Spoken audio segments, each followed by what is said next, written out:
जय हिंद साथियों, कैसे हैं आप लोग। आई होप कल अच्छे होंगे। आपकी जो स्टडी चलेगी बहुत ही बेहतरीन चलेगी। तो आज के क्लास में बात करने वाले हैं क्लास 12th के हिंदी के तमाम ऑब्जेक्टिव क्वेश्चन जो आपके हर एक वर्ष हर एक साल जो है आपके एग्जाम में आया हुआ प्रश्न है। ठीक है, तो आप लोग अच्छे तरीके से सारे क्वेश्चन को देखेंगे और जहां डाउट होना वहां पूछने का प्रयास करेंगे, क्योंकि आज के क्लास में तमाम ऑब्जेक्टिव क्वेश्चन कराया जाएगा जो आपके एग्जाम में आ चुका है। ठीक है ना, तो चलिए बिना टाइम का क्वेश्चन की तरफ बढ़ते हैं। इससे पहले क्लास को लाइक नहीं किया तो क्लास को लाइक कर लेंगे और चैनल को सब्सक्राइब कर लेंगे और जहां डाउट होना वहां पूछने का प्रयास करेंगे और एक भी क्वेश्चन को छोड़ने का प्रयास नहीं करेंगे। ठीक है, अगर आपको जो है क्लास साफ नहीं दिखाई दे रहे यानी वीडियो साफ नहीं दिखाई दे रहे तो अपना वीडियो क्वालिटी बढ़ा लेना है, साफ दिखाई देने लगेगी। ठीक है, 1 नंबर क्वेश्चन का है ना, निम्नलिखित में से कौन सी रचना गुलेरी जी की नहीं है। देखिए, सुखमय जीवन जो है बुद्धू का काटा ये भी है, उसने कहा था ये भी है, लेकिन हारे को हरि नाम ये नहीं है, यानी ऑप्शन डी वाला सही हो जाएगा, याद रखिएगा। और पूछा जाएगा कि चंद्रधर शर्मा गुलेरी कुल कितनी कहानियां लिखे थे, तो 3 कहानियां। कौन कौन थे यहाँ देख सकते हैं, सुखमय जीवन बुद्धू का काटा उसने कहा था, याद रखिएगा। बहुत खास क्वेश्चन है, आपके एग्जाम में आया हुआ है। ठीक है, चलिए 2 नंबर क्वेश्चन क्या कह रहा है ना, कह रहा है कि चंद्रधर शर्मा गुलेरी ने कितनी कहानियां लिखी। अभी तो यही हमने बात किया, या हमने तो अभी यही बात नहीं किया ना कि 3 कहानियां कौन कौन, आप वहां देख सकते हैं। आप देखे होंगे तो आंख मूंद कर यहां बतला देंगे कि ये कहानियां लिखे थे। ठीक है ना, सुखमय जीवन बुद्धू का काटा उसने कहा था, याद रखिएगा मेरे भाई। हम लोग जितना क्वेश्चन बतलाएंगे बहुत ही खतरनाक क्वेश्चन कराएंगे। ठीक है, करेंगे बातचीत शीर्षक निबंध के निबंधकार कौन है। बातचीत शीर्षक के निबंधकार कौन है, तो आपको पता होगा कि नामवर सिंह होंगे। क्या होंगे, नामवर सिंह होंगे। याद रखिएगा, जयप्रकाश नारायण जी कौन से पाठ को लिखे हुए हैं, तो संपूर्ण क्रांति पाठ को जयप्रकाश नारायण जी लिखे हुए हैं, याद रखना है। मोहन राकेश जी कौन से पाठ को लिखे हुए हैं, तो सिपाही के मां पाठ को लिखे हुए हैं। और नामवर सिंह कौन से पाठ को लिखे हुए हैं, तो याद रखिएगा कविता के नए प्रतिमान लिखे हुए हैं, नामवर सिंह लिखे हुए हैं। ठीक है, हम लोग जितना क्वेश्चन कराएंगे उस क्वेश्चन को लिख कर और कहीं याद करना है आपको। ठीक है, कह रहे हैं 4 नंबर क्वेश्चन करके युद्ध और शांति की समस्या पर लिखी गई काव्य कृति कौन है। युद्ध और शांति की समस्या पर लिखी गई काव्य कृति जो है वो कौन कृति है, तो याद रखिएगा कुरुक्षेत्र है। जो बच्चा ऑप्शन बी वाला टिक कर है बिल्कुल सही होगा, याद रखिएगा। अभी जितने बच्चे क्लास में नए जुड़े हैं ना, नए जुड़े हैं तो क्लास को एक बार लाइक कर लेंगे और चैनल को सब्सक्राइब कर लेंगे, क्योंकि आपके लिए हम इतना बेस्ट कंटेंट देते हैं, इतना बेस्ट क्वेश्चन देते हैं, तो आपको जो है एक तो फर्ज बनता है ना कि क्लास को लाइक कर लेंगे और साथ में चैनल को भी सब्सक्राइब कर लेंगे। ठीक है, चलिए अगला क्वेश्चन की तरफ बात करेंगे, यानी 5 नंबर क्वेश्चन क्या करते हैं, कह रहे हैं कि अर्धनारीश्वर काल्पित रूप क्या है, मतलब अर्धनारीश्वर का काल्पित रूप क्या है, तो शंकर और पार्वती का है। शंकर और पार्वती का है तो शिव, शंकर को क्या बोलते हैं, शिव बोलते हैं, और शिव और पार्वती हो जाएगा, यानी ऑप्शन ए वाला सही हो जाएगा। 5 का ऑप्शन जो बच्चा टिक कर है बिल्कुल सही होगा, याद रखिएगा। अगला क्वेश्चन क्या कह रहा है, देखिए मेरे भाई 6 नंबर क्वेश्चन कह रहे हैं, गाल बजाना मुहावरा का अर्थ जो होता है क्या होता है। गाल बजाना मुहावरा का अर्थ जो होता है वो क्या होता है, तो आप कहिएगा कि सर गाल बजाना मुहावरा का अर्थ जो होता है ना, डींग हाँकना होता है, यानी 6 का ऑप्शन जो हमारे भाई ऑप्शन ए टिक कर रहे हैं ना बिल्कुल सही होगा, याद रखिएगा। हम लोग जितना क्वेश्चन कराएंगे आपके एग्जाम के पॉइंट ऑफ व्यू से काफी ज्यादा बेहतरीन क्वेश्चन कराएंगे, तो आप लोग अच्छे तरीके से सारे क्वेश्चन को देखेंगे। चलिए अगला क्वेश्चन कह रहा है ना, यानी 7 नंबर क्वेश्चन करें, खारा का विलोम शब्द क्या होता है। आपको पता होनी चाहिए कि खारा का विलोम शब्द जो होता है खोटा होता है। क्या होता है, खोटा होता है, यानी ऑप्शन ए वाला सही हो जाएगा। 7 का ऑप्शन जो बच्चा ए टिक कर रहा है बिल्कुल सही होगा, याद रखिएगा। 8 नंबर क्वेश्चन क्या कर रहा है, देखिए मेरे भाई कह रहे हैं अनुराग का विलोम शब्द क्या होता है। अनुराग का विलोम शब्द यानी उल्टा शब्द, विलोम शब्द का मतलब जो होता है उल्टा शब्द, अनुराग का उल्टा शब्द क्या हो जाएगा, विराग हो जाएगा, यानी 8 का ऑप्शन जो बच्चा बी टिक कर रहा है बिल्कुल सही होगा, याद रखिएगा। चलिए अगला क्वेश्चन क्या कह रहा है, मेरे भाई कह रहा है ना, गंगा पर का प्रवाची शब्द क्या होता है। गंगा का प्रवाची शब्द क्या होता है, आप लोग पढ़े होंगे 10 क्लास में पढ़े होंगे कि याद रखिएगा गंगा का प्रवाची शब्द जो होता है मंदाकिनी होता है। और मंदाकिनी हम लोग एक नदी है जो 10 क्लास में हम लोग पढ़े हैं कि संस्कृत में पढ़े हैं कि राम जो है अपने पत्नी सीता को जो है मंदाकिनी नदी का वर्णन कराते हैं, भ्रमण कराते हैं। आप लोग पढ़े होंगे, थोड़ा सा भी पढ़े होंगे तो याद होगा। ठीक है ना, तो आप लोग याद रखिएगा सारे प्रश्न को। चलिए अगला क्वेश्चन क्या कर रहा है, 10 नंबर क्वेश्चन कर रहे हैं कि किसे लोकनायक के नाम से जाने जाते हैं।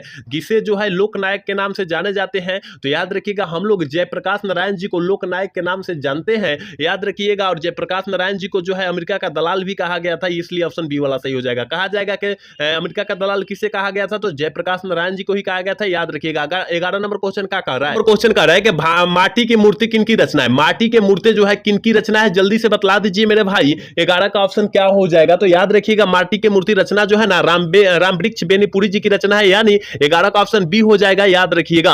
12 नंबर क्वेश्चन करें कि जयप्रकाश नारायण को किसका दलाल कहा गया था। हमने तो यही क्वेश्चन अभी कुछ क्वेश्चन पहले बतलाया, 2 से 3 क्वेश्चन पहले तो बतलाया कि जयप्रकाश नारायण जी को अमेरिका का दलाल कहा गया था। अमेरिका का दलाल जो है जयप्रकाश नारायण जी को कहा गया था, याद रखिएगा। 12 का ऑप्शन डी हो जाएगा, याद रखना है। 13 नंबर क्वेश्चन क्या करें कि जयप्रकाश नारायण के बचपन का क्या नाम था। जयप्रकाश नारायण जी के बचपन का जो नाम था वो बाउल था। क्या था, बाउल था, याद रखिएगा। और बड़े होने पर जो है इसे लोकनायक के नाम से जानने लगे भारत की जनता। ठीक है, याद रखिएगा। चलिए अगला क्वेश्चन क्या कह रहा है कि लेनिन की मृत्यु कब हुई थी? लेनिन की मृत्यु जो हुई थी 1924 ईस्वी में हुई थी। कितना में? 1924 ईस्वी में हुई थी। लेकिन यहां पर एक और क्वेश्चन बनता है कि जयप्रकाश नारायण जी मार्क्सवादी कब बने थे? तो 1924 ही ईस्वी मारिएगा, याद रखिएगा कि जयप्रकाश नारायण जी मार्क्सवादी जो है 1924 ईस्वी में ही बने थे, तो आप लोग याद रखिएगा। ठीक है, तो 1924 जहां है ऑप्शन टिक कीजिए। ठीक है, चलिए अगला क्वेश्चन देखिए, 15 नंबर क्वेश्चन क्या करेगा? फ्री प्रेस के मालिक कौन थे? फ्री प्रेस के मालिक जो थे वो कौन थे? तो याद रखिएगा सदानंद जी। कौन थे? सदानंद जी। यानी 15 का ऑप्शन जो बच्चा सी टिक कर रहा है बिल्कुल सही होगा,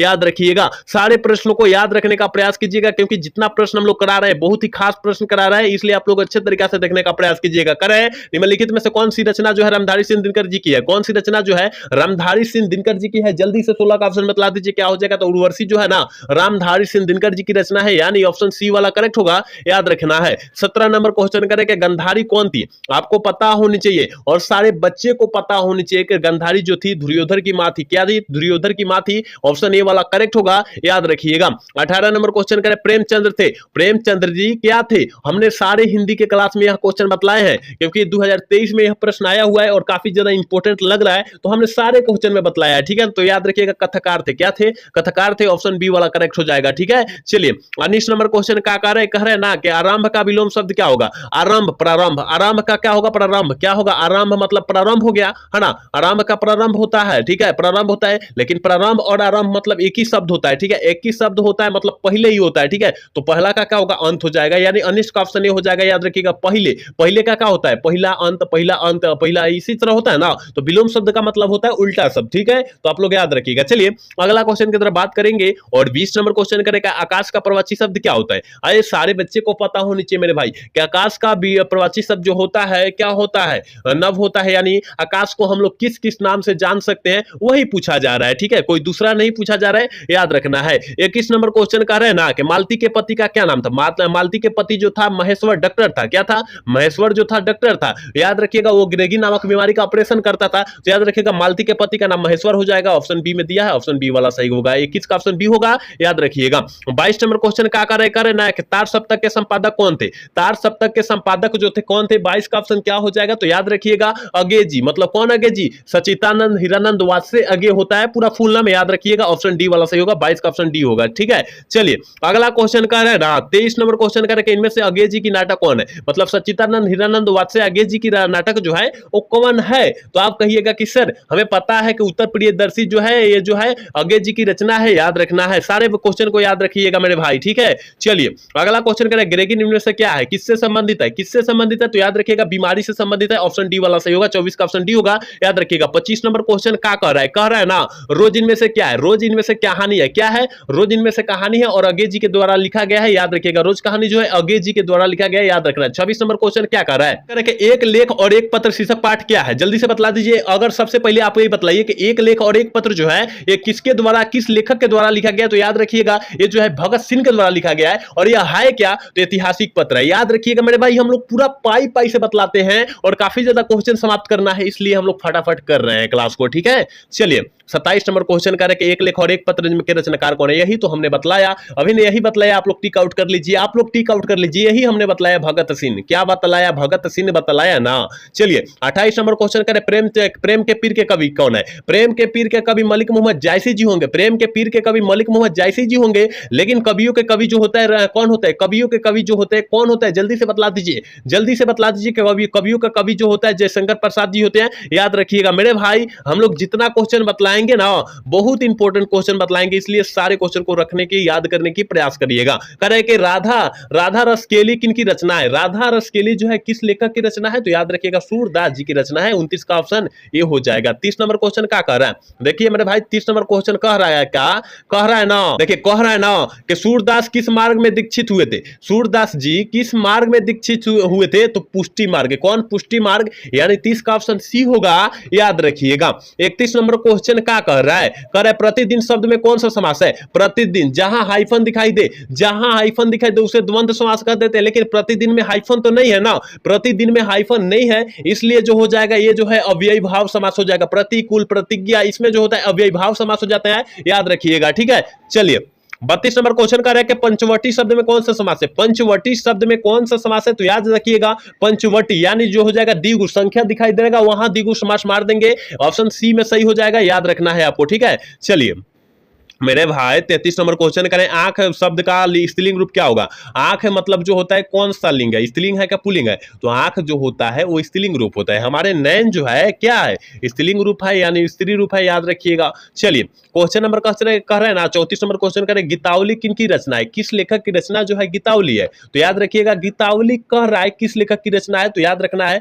ऑप्शन डी वाला सही हो जाएगा, क्योंकि यह जो है तुलसीदास जी की रचना है। गीतावली जो है तुलसीदास जी की रचना है, लेकिन तुलसीदास कहीं नहीं दिया है, इसलिए ऑप्शन डी वाला हम लोग सही कर लेंगे, ठीक है। 35 नंबर क्वेश्चन कह रहे हैं ना, तितली उपन्यास किन की रचना है, तितली उपन्यास जो है किस लेखक की रचना है, तो आप कहिएगा कि सर जयशंकर प्रसाद जी की रचना है। हाँ बिल्कुल सही हो जाएगा, याद रखिएगा। 36 नंबर क्वेश्चन क्या कह रहा है मेरे भाई, कह रहा है ना, कह रहा है कि सुभद्रा कुमारी चौहान का जन्म कब हुआ था। सुभद्रा कुमारी चौहान का जो जन्म हुआ था वो हुआ कब था, तो आप कहिएगा कि सर हमें पता है कि 16 अगस्त 1904 को जन्म हुआ था, और 1948 में जो हुआ था क्या हुआ था, 1948 में मृत्यु हो चुकी थी, याद रखिएगा, ठीक है ना। 36 का 68 जो ऑप्शन जो हो जाएगा क्या हो जाएगा, ये हो जाएगा, लेकिन मृत्यु की बात करें 48 मारिएगा, ठीक है। 37 नंबर क्वेश्चन करें कि कवियों के कवि किसे कहा जाता है, तो कवियों के कवि जो है शमशेर बहादुर सिंह को कहा जाता है, याद रखिएगा ऑप्शन डी सही हो जाएगा। 37 का ऑप्शन डी होगा, याद रखिएगा। 38 नंबर क्वेश्चन कह रहे हैं ना, पत्नी बेटिया को क्या करती थी, तो याद रखिएगा उसे समझाती थी। क्या करती थी, समझाती थी, ऑप्शन डी वाला सही हो जाएगा। 38 का ऑप्शन डी होगा, याद रखना है। 39 नंबर क्वेश्चन क्या कह रहा है, कह रहा है ना तत्पुरुष जो है किसकी रचना है, तत्पुरुष जो है किस लेखक की रचना है, तो याद रखिएगा अशोक वाजपेयी जी की रचना है, ठीक है। ऑप्शन जो हो जाएगा 39 का डी हो जाएगा, याद रखिएगा। 40 नंबर क्वेश्चन करें, अंतोन चेखव की कहानी कौन सी है, अंतोन चेखव की कहानी जो है कौन सी है, तो याद रखिएगा अंतोन चेखव ना कह रहा है, अंतोन चेखव कह रहा है, तो याद रखिएगा ये किसकी रचना हो जाएगा, तो याद रखिएगा अंतोन चेखव यानी कलर की मौत, अंतोन चेखव यानी ऑप्शन ए वाला सही हो जाएगा। 40 का ऑप्शन जो बच्चा एटी कर रहा है बिल्कुल सही होगा, याद रखिएगा। 41 नंबर क्वेश्चन क्या कर रहा है, कह रहा है ना विजयदशमी किसकी रचना है, किस शब्द का संज्ञा, विजयदशमी जो है किस शब्द की रचना है, 41 का ऑप्शन ए हो जाएगा, ठीक है। 41 का ऑप्शन ए हो जाएगा, याद रखिएगा।